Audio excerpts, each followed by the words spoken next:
السلام علیکم ورحمۃ اللہ وبرکاتہ۔ الحمد للہ وحدہ والصلاة والسلام علی من لا نبی بعدہ، اما بعد فقد قال اللہ تبارک وتعالی فی کلامہ المجید: اعوذ باللہ من الشیطان الرجیم، بسم اللہ الرحمن الرحیم۔ وما الحیاة الدنیا الا متاع الغرور۔ وقال في موضع آخر: ان اللہ يحب التوابین ويحب المتطہرین۔ وقال النبی صلی اللہ علیہ وسلم: اللهم بارك لنا في رجب وشعبان وبلغنا رمضان۔ وقال النبي صلى الله عليه وسلم في موضع آخر: شعبان شهري ورمضان شهر الله، أو كما قال عليه الصلاة والسلام: صدق الله المولانا العظيم وصدق رسوله النبي الكريم، ونحن على ذلك لمن الشاهدين والشاكرين والحمد لله رب العالمين۔ معزز سامعین کرام اور حاضرین مجلس، اللہ تبارک و تعالیٰ کا بے انتہا احسان اور اس کا فضل و کرم ہے کہ اللہ پاک نے ہمیں ایمان جیسی دولت نصیب فرمائی، اور اللہ تبارک و تعالیٰ کا مزید احسان یہ بھی ہوا کہ اللہ پاک نے ہمیں جناب نبی کریم صلی اللہ علیہ وسلم کی امت میں پیدا فرمایا، اور اللہ تبارک و تعالیٰ نے ہمیں شعبان المعظم جیسا مہینہ نصیب فرمایا۔ حضرات گرامی، تقریباً تمام حضرات کو یہ بات معلوم ہوگی کہ یہ جو مہینہ چل رہا ہے شعبان المعظم کا مہینہ چل رہا، شعبان کا مہینہ جو ہے بڑی فضیلت والا مہینہ ہے، اور اس کی فضیلت کی کئی ساری وجہ ہیں۔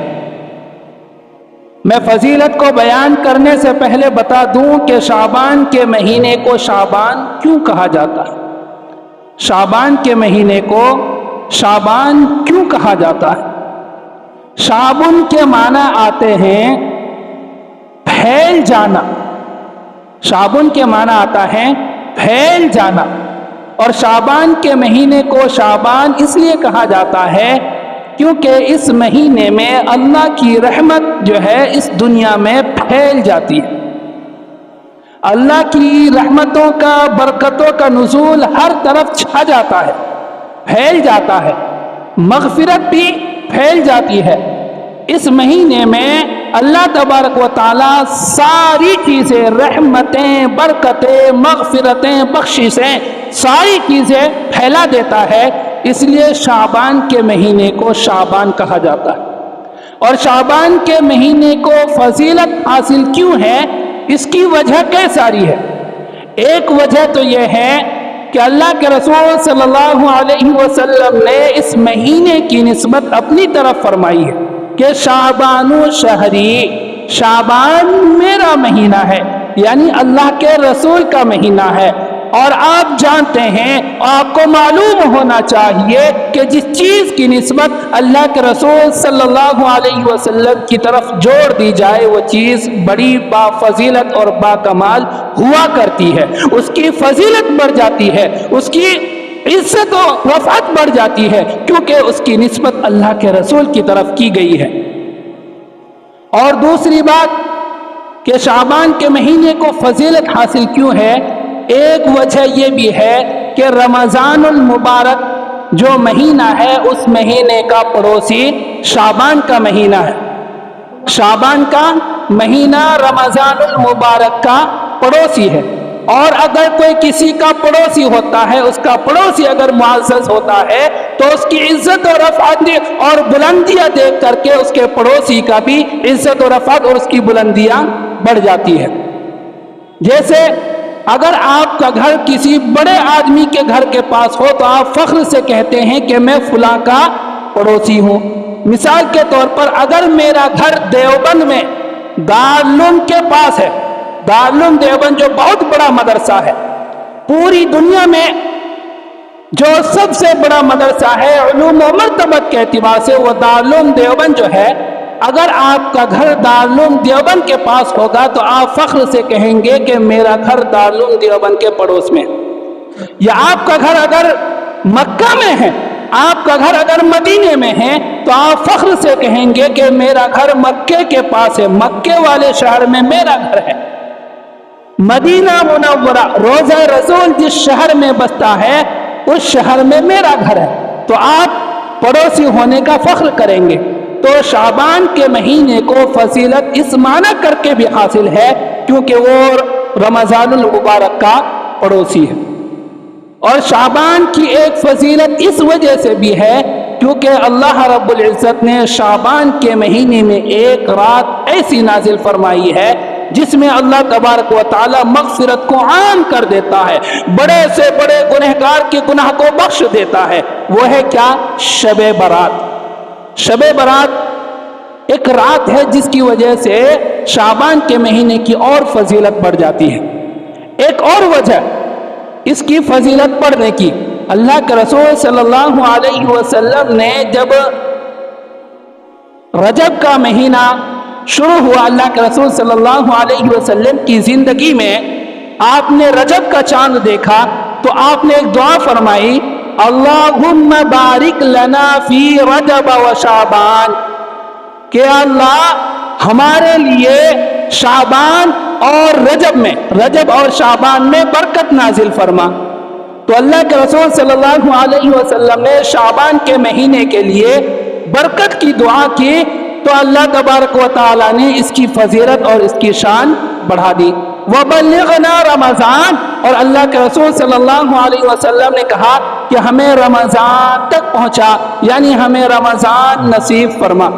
اللہ کے رسول صلی اللہ علیہ وسلم نے دعا کی کہ یا اللہ رجب اور شعبان کے مہینے میں ہمارے لیے برکت نازل فرما.